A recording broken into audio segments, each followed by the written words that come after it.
Hello student,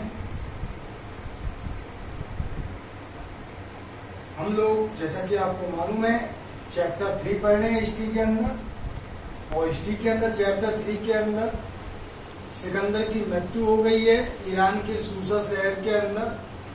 Sikandar की मृत्यु के बाद में एक तरीके से देखा जाए तो यूनानियों का जो प्रभाव है भारतीय प्रभाव भारतीय सभ्यता और संस्कृति पर भी पड़ा है। यूनान ने सिकंदर की मृत्यु के बाद में जो उसका सेनापति था सेल्यूकस निकेटर के उत्तराधिकारी के रूप में एंटियोकस तृतीय ने भारत के विरुद्ध 306 ईस्वी के अंदर एक सैनिक अभियान किया था। यहाँ पर हिस्ट्री और आपका चल रहा है चैप्टर 3 और चैप्टर 3 के अंदर सेल्यूकस की मृत्यु हो जाती है ईरान के सूसा शहर के अंदर। और जब सेल्यूकस की ईरान के सूसा शहर में मृत्यु हो जाती है तो उसके बाद भी ईरानियों का प्रभाव लगातार हमारे ऊपर पड़ता हुआ रहा है। इसी के अंदर अगर देखा जाए तो इसके अंदर जो प्रभाव रहा है, प्रभाव का जो हमको भारतीय सभ्यता और संस्कृति पर देखने को मिलता है। एंटियोकस ने 306 ईस्वी के अंदर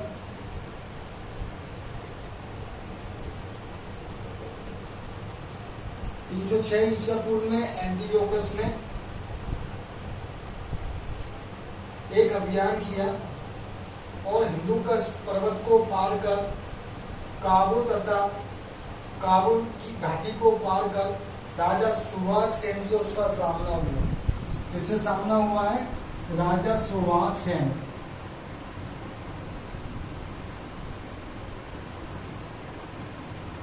राजा सुवाक सेन से उसका सामना हुआ है और सुवाक सेन से सामना होने के पश्चात में सुवाक सेन ने उसके आगे एंटियोकस के आगे आत्मसमर्पण कर दिया है।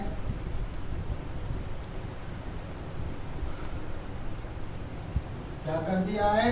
आत्मसमर्पण कर दिया है। एंटियोकस ने सुवाक सेन के आगे अपने आप को नतमस्तक कर दिया है। जब नतमस्तक कर दिया है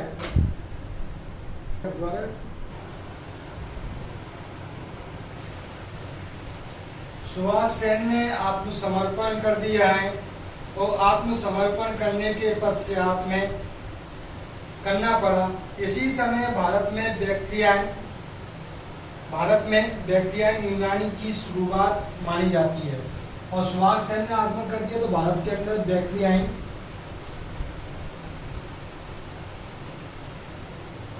बैक्ट्रियन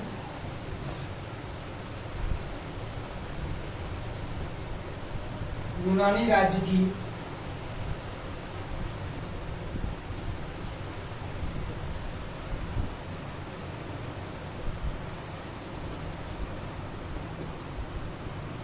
शुरुआत भारत के अंदर मानी जाती है। ठीक है, ध्यान रखिएगा। जब सिकंदर की मृत्यु हो जाती है 323 ईस्वी के अंदर, मृत्यु के पश्चात में उसके सेना नायक प्रमुख जो सेना नायक है कि उन्हें प्रभुत्व के लिए संघर्ष होता है। संघर्ष के अंदर सेल्यूकस का जो उत्तराधिकारी है निकेटर्स के उत्तराधिकारी के रूप में एंटियोकस द्वितीय ने 306 ईस्वी में भारत पर आक्रमण किया। काबुल के मार्ग होते हुए राजा सुवाक सेन को अपने पर आक्रमण किया और आत्मसमर्पण कर दिया। ये बैक्ट्रियन यूनानी राज्य की भारत के अंदर शुरुआत मानी जाती है, क्योंकि हिंदुकुश पर्वत को पार कर उत्तरी अफगानिस्तान और ईरान के आसपास का जो क्षेत्र है वो बैक्ट्रियन तथा पार्थियन भूभाग का क्षेत्र माना जाता है। इसका माना जाता है हिंदुकुश पर्वत को भाग कर जो क्षेत्र माना जाता है तो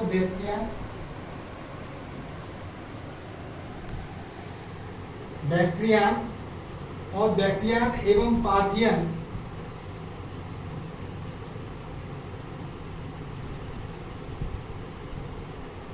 भू भूभाग का क्षेत्र माना जाता है।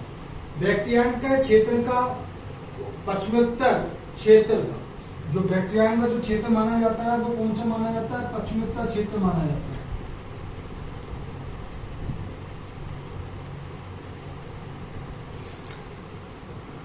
बैक्ट्रियन का क्षेत्र जो माना जाता है वो कौन सा माना जाता है? पश्चिमोत्तर क्षेत्र माना जाता है। पश्चिमोत्तर क्षेत्र माना जाता है, जो बहुत उपजाऊ था। कैसा था? उपजाऊ क्षेत्र था ये।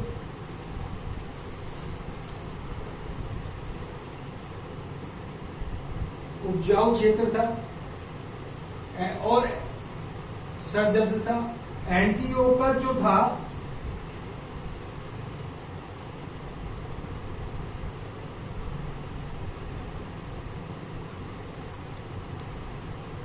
वो यहीं का शासक था। कहाँ का शासक था?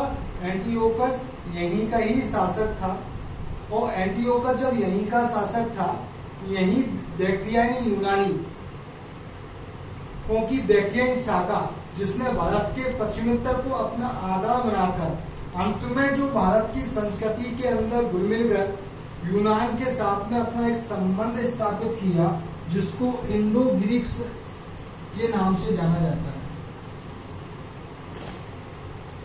ये वही है पश्चिमोत्तर शाखा जिसने यूनान के साथ मिलकर अपने आप को पश्चिमोत्तर भारत के अंदर की वह शाखा जिसने अपने आप को यूनान के साथ में मिलकर एक नए नाम से जाना गया, उसको कहा गया इंडो ग्रीक शाखा।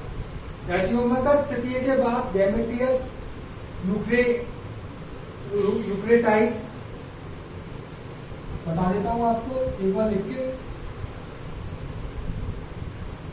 इसके अंदर अगर देखा जाए एंटियोकस के बाद, एंटियोकस तृतीय के पश्चात में डेमेट्रियस, यूक्रेटाइडस, हेलियोक्लीज, अपोलोजेडस आए। किंतु ये अधिक महत्वपूर्ण नहीं माने जाते। इनमें यूनानी राजाओं में सबसे अधिक जो महत्वपूर्ण माना जाता है वो माना जाता है मेनांडर, जिसका नाम हमको मिलिंद भी मिलता है। यानी समझ गए होंगे आप, मिलिंद के नाम से किताब है नागसेन और यूनानी शासक मेनांडर के बीच में जो वार्तालाप हुआ उसके बारे में, और वो किताब का नाम क्या है? मिलिंद पन्नु। क्या नाम है भैया उस किताब का? मिलिंद पन्नु। ध्यान रखिएगा। अब देखिए मेनांडर के बारे में क्या बात है।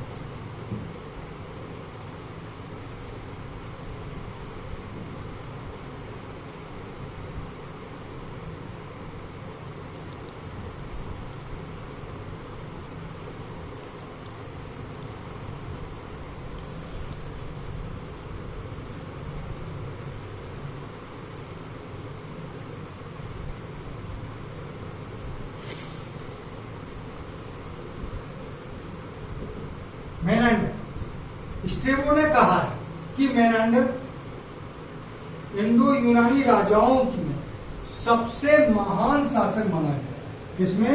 इंडो यूनानी राजा सबसे महान शासक के रूप में जिसे माना जाता है वो कौन है? मेनांडर है। ठीक है। पाली भाषा की पुस्तक जो है जिसका नाम है मिलिंद पन्नु, जिसमें मेनांडर और बौद्ध भिक्षु नागसेन के बीच में जो भी वार्तालाप हुआ है उसका जो विवरण हमको जिस ग्रंथ में मिलता है वो पाली भाषा की पुस्तक मिलिंद पन्नु है। ध्यान रखिएगा कौन सी भाषा की है ये? पाली भाषा की।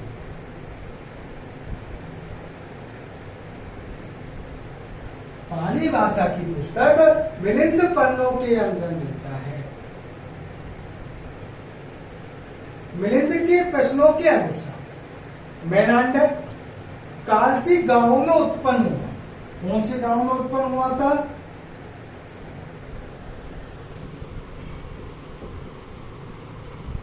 कांसी गांव में मेनांडर उत्पन्न हुआ। कलसी गांव कर लीजिए, कांसी मिल जाता है, कलसी मिल जाता है। कलसी गांव में उत्पन्न हुआ था, जो मेनांडर की राजधानी साकल से 200 योजन दूर स्थित आसा अलासन द्वीप में स्थित थी, जो कि मेनांडर की राजधानी से कितने किलोमीटर होती? साकल 200 योजन।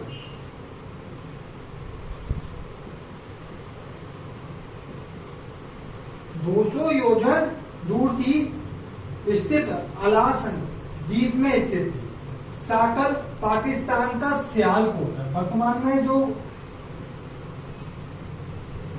में जो साकल है, क्या नाम है? साकल। वो वर्तमान में पाकिस्तान का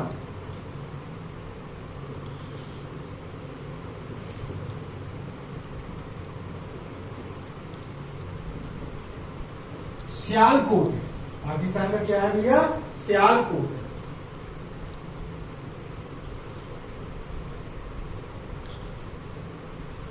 जो कि हमको इसके अंदर मिलिंद पन्नों में इसकी राजधानी का विवरण हमको मिला है। यनोबो के देश में व्यापार का एक बहुत बड़ा केंद्र था, जिसका नाम क्या था? साकल था। सुनहरे प्रदेशों में स्थित सुहावने प्रदेश स्थित थे, जहां पानी की सुविधा थी। इसमें मिलिंद पन्नों में लिखा हुआ है, पहाड़ियां भी हैं। यहाँ उपवन, बाग, कुंज, झील, कुंड है, नदियां, पहाड़ तथा जंगल तथा स्वर्ग हैं। बुद्धिमान व्यक्तियों ने इसकी योजना बनाई। इसके निवासियों का अत्याचार से परिचय नहीं था। निवासी थे, उनके ऊपर कोई प्रकार का अत्याचार नहीं होता था, क्योंकि सभी शत्रु और विपक्षी दबा दिए गए थे। इतनी सुदृढ़ सुरक्षा थी कि बड़े बड़े बुर्ज और दीवार हैं, अनुपम दरवाजे और प्रवेश द्वार हैं। इसके मध्य सफेद दीवार का क्या है? राजदुर्ग है। ध्यान रखिएगा, इसके मध्य में क्या है? सफेद दीवार का क्या बताया गया है? राजदुर्ग बताया गया है, जिसके चारों ओर गहरी खाई है। इसकी गलियां, वर्गाकार क्षेत्र, चौराहे, मंडियां नियमित ढंग से बनी है। इसकी दुकानों में कीमती पदार्थों की दुकानों में अच्छी तरह प्रदर्शित किया जाता है। इसमें कई तरह के शानदार भवन हैं, जो हिमालय की चोटियों की तरह ऊंचे हैं। इसकी सड़कें हाथियों, घोड़ों, गाड़ियों एवं पैदल यात्रियों से भरी है, और हर प्रकार के व्यक्तियों, चाहे वहां ब्राह्मण हो, सामंत हो, हर प्रकार के व्यक्तियों,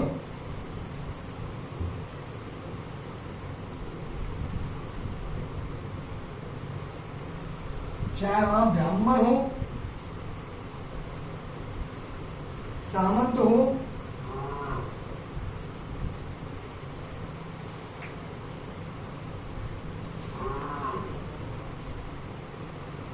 चाहे वहां ब्राह्मण हो, सामंत हो, शिल्पी, सेवक, ब्राह्मण, सामंत, शिल्पी, सेवक आदि की बड़ी भीड़ लगी हुई रहती है। इनकी क्या लगी रहती है? भीड़ लगी रहती है। और प्रत्येक संप्रदाय में गुरु को कैसा माना जाता है? ऊंचे स्तर पर माना जाता है। ठीक है, और उसका गुरुओं का ऊंचे नारों के साथ में स्वागत होता है। प्रत्येक नगर में प्रत्येक संप्रदाय के व्यक्ति रहते हैं। बनारसी मलमल, जो बनारसी मलमल है, कुटुंबर पदार्थों तथा अन्य प्रकार के कपड़ों की बिक्री की दुकानें हैं। बनारसी जो मलमल है, उसकी भी दुकानें हैं। उसके पश्चात बाजारों में मीठी सुगंध आती है, तथा यहाँ सब तरह के फल, सुगंधियां अच्छी तरह से सजाकर रखी जाती हैं। आभूषण असंख्य संख्या में है।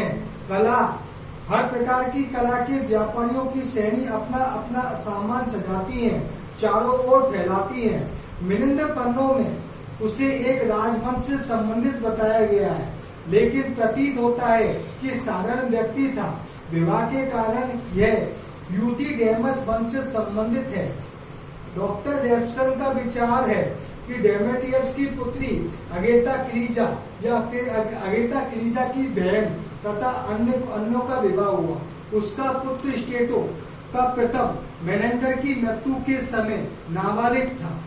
उसकी राजधानी अगेता क्लीजा ने अपने पुत्र को बाल्यावस्था में राज्य कार्य करती रही। निष्कर्ष रूप में मेनांडर के कुछ सिक्कों के अध्ययन पर आधारित है। मेनांडर के हमको सिक्के प्राप्त होते हैं, किसके? मेनांडर के। इन सिक्कों के माध्यम से भी हमको कुछ जानकारी हमको प्राप्त होती है। यूनानी लेखकों से हमें याद होता है एक विजेता था। कहा जाता है कि सिकंदर से भी अधिक राष्ट्रों पर उसने विजय प्राप्त की थी। मेनांडर ने कई प्रकार के सिक्के और उसके प्राप्ति स्थानों की विविधता से जानकारी मिलती है कि कई राज्यों में का शासक था, एक महान विजेता था। प्रदेश के पश्चिमी जिलों में उसके बहुत से सिक्के प्राप्त हुए हैं। उसके सिक्के, अधिकांश सिक्के काठियावाड़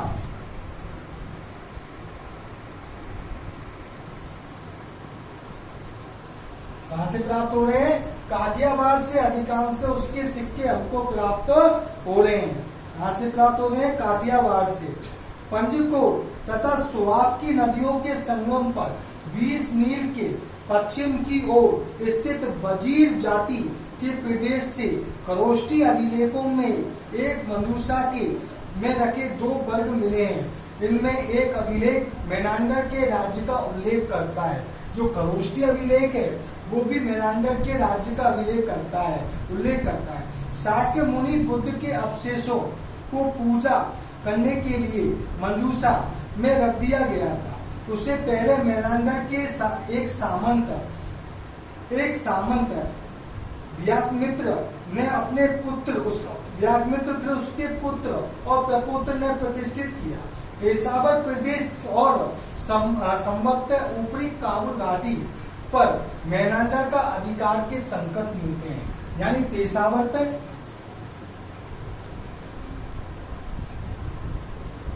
और उत्तरी काबुल घाटी प्रदेश में। मेनांडर के बारे में हमको जानकारी का उल्लेख मिलता है कि इस समय तक्षशिला व पुरुषावती स्वतंत्र यवन शासक नहीं थे, पर कोई भी स्वतंत्र तक्षशिला के ऊपर कोई भी स्वतंत्र यवन शासक नहीं था। मिलिंद पन्नों में बताया गया, इसमें बताया गया है मिलिंद पन्नों में।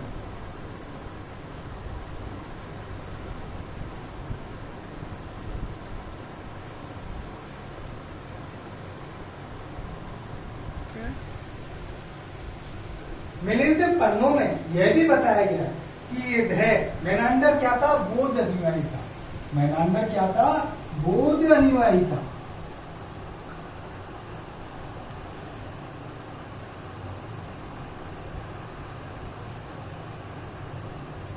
मेनांडर क्या था भैया? एक बौद्ध अनुयायी था। उसने सुंग राजा पुष्यमित्र के अत्याचारों से त्रस्त बौद्ध भिक्षु, क्योंकि इसके समय में कौन सा सुंग राजा था और सुंग राजा का नाम क्या था? पुष्यमित्र सुंग।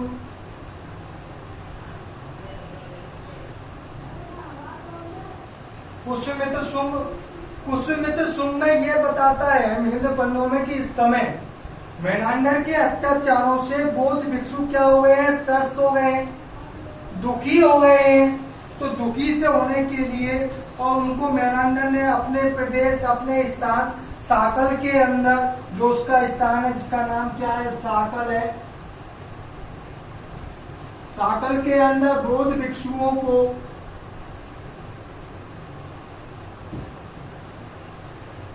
आश्रय दिया है।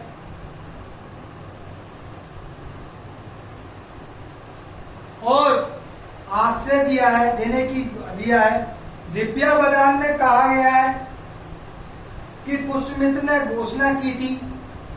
दिव्यावदान से हमको पता चलता है, एक बौद्ध ग्रंथ है दिव्यावदान।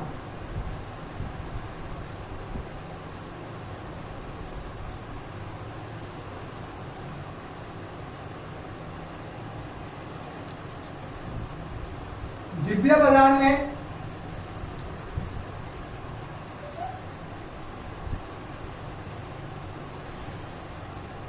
जो कि एक क्या है, बौद्ध ग्रंथ है। दिव्या बदान में कहा गया है, पुष्यमित्र शुंग खुद कहता है, दिव्या बदान के अनुसार पता पड़ता है,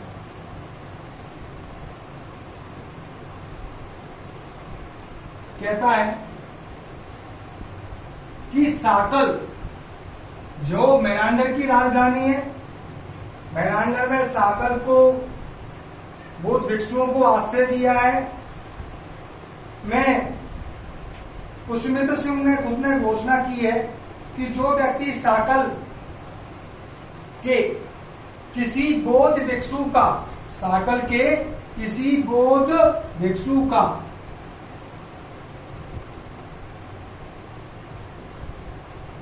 सिर काटकर लाकर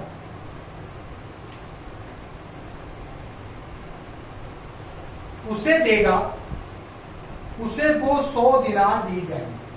अगर उसको पुष्यमित्र सिंह को कोई एक बौद्ध भिक्षु का सर काट कर लाकर देगा तो पुष्यमित्र सिंह ने घोषणा की थी वह 100 दिनार देगा। मेनांडर एक कट्टर बौद्ध बताया जाता है। मेनांडर जो था कट्टर बौद्ध भिक्षु था, इसलिए उसने कोई भी आश्रय दिया, उसने बौद्ध भिक्षुओं को आश्रय दिया। पर जिन सुंगों के ने संभवतः अत्याचार किए मिलिंद पन्नों में, मेनांडर में बौद्ध भिक्षु मेनांडर और नागसेन के बीच का वार्तालाप है। मेनांडर ने बौद्ध आध्यात्म का दर्शन करने के संबंध में कई सूक्ष्म प्रश्न जो हैं बौद्ध भिक्षु नागसेन से पूछे। सभी प्रश्नों के उत्तर नागसेन से पूछे हैं। सभी प्रश्नों के उत्तर नागसेन ने बड़े सरलता से मेनांडर के सामने प्रस्तुत किए हैं।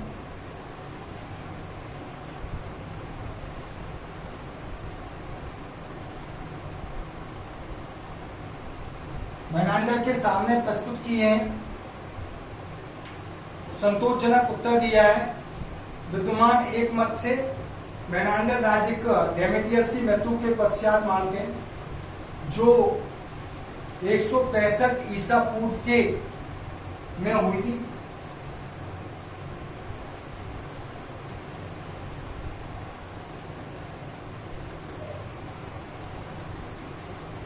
जो 165 ईसा पूर्व में हुई थी। पुष्यमित्र के बाद का समय हो सकता है। मिलिंद पन्नों में कहा गया है कि मेनांडर के परिनिर्माण से 500 वर्ष पश्चात, मेनांडर परिनिर्माण से 500 वर्ष पश्चात तक भी जीवित रहा। प्रोफेसर हमारे एक रैप्सन है, उन्होंने भी कहा है, ठीक कहा है कि एक महान न्यायप्रिय शासक के रूप में मेनांडर की ख्याति भारत तक ही सीमित नहीं है। लगभग 2 शताब्दियों तक के पश्चात प्लूटार्क ने यूनानियों को बताया कि सैनिक शिविर में उसकी मृत्यु के पश्चात उसके अवशेषों की रक्षा के लिए किस प्रकार साम्राज्य के नगरों में स्पर्धा हुई। रैप्सन कहता है कि इस मेनांडर ने न केवल एक महान विजेता ही था, नहीं अपितु उपनिषदों में वर्णित कुरु वंशीय जन्मेजय तथा विधेय शासक जनक की भांति एक दार्शनिक के रूप में इसने क्या क्या प्राप्त की थी, ख्याति प्राप्त की। चाहे कुछ भी रहा हो, लेकिन मेनांडर एक महान व्यक्ति था। कहा जाता है कि मेनांडर ने अपने साम्राज्य को स्थापित किया। पुष्यमित्र सिंह ने कहा था कि साकल से कोई एक बौद्ध भिक्षु का सर मुझे लाके देगा तो मैं उसे 100 दिनार दूंगा। चाहे कोई भी बात रही हो, लेकिन मेनांडर मिलिंद पन्नों है, वो मेनांडर और नागसेन के बीच में जो वार्तालाप हुआ है, जिस सूक्ष्म प्रश्नों पर जो बातचीत हुई है, उसकी जानकारी हमको कौन सी पुस्तक देती है? मिलिंद पन्नों देती है।